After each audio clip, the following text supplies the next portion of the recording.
Torre di Mestre tra polemiche e rebus. Nel giorno in cui si preannuncia un consiglio comunale infocato sul voto per dare corso al progetto, emerge un altro dettaglio, tutt'altro che rilevante. Questione bonifiche sull'area, lo ricordiamo, di proprietà privata.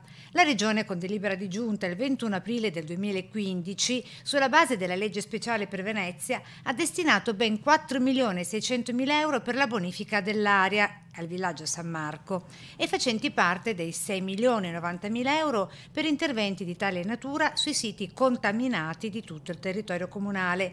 Ebbene, emerge oggi che però tra le bonifiche richieste da Cafarsetti in data 22 aprile 2020 non rientrerebbe la zona dell'ex Real, cioè queste in cui dovrebbe sorgere il grattacielo alto 70 metri, ma soltanto i quartieri Aretusa e San Teodoro, Piazzetta Canova e le corti femminili. E queste delibere non possono essere attivate perché molti carotaggi, molte verifiche, molti lavori che sono stati fatti dalle direzioni ambiente di questa amministrazione comunale non sono stati trasformati in progetti definitivi. Lo stanziamento della Regione con l'ok della Direzione dei Progetti Speciali per Venezia, quando il 27 giugno 2019 ha approvato l'analisi di rischio sanitario e ambientale dei suoli dell'area ex campo sportivo Villaggio San Marco in via Boerio, presentato da Genuine SRL, si legge nel documento in possesso della Regione.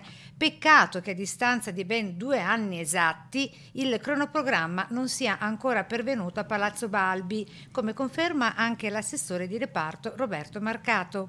Ora la competenza, essendo questa un'area privata, la competenza urbanistica spetta al Comune e quindi sarà il Comune a dover rilasciare tutte le eventuali autorizzazioni.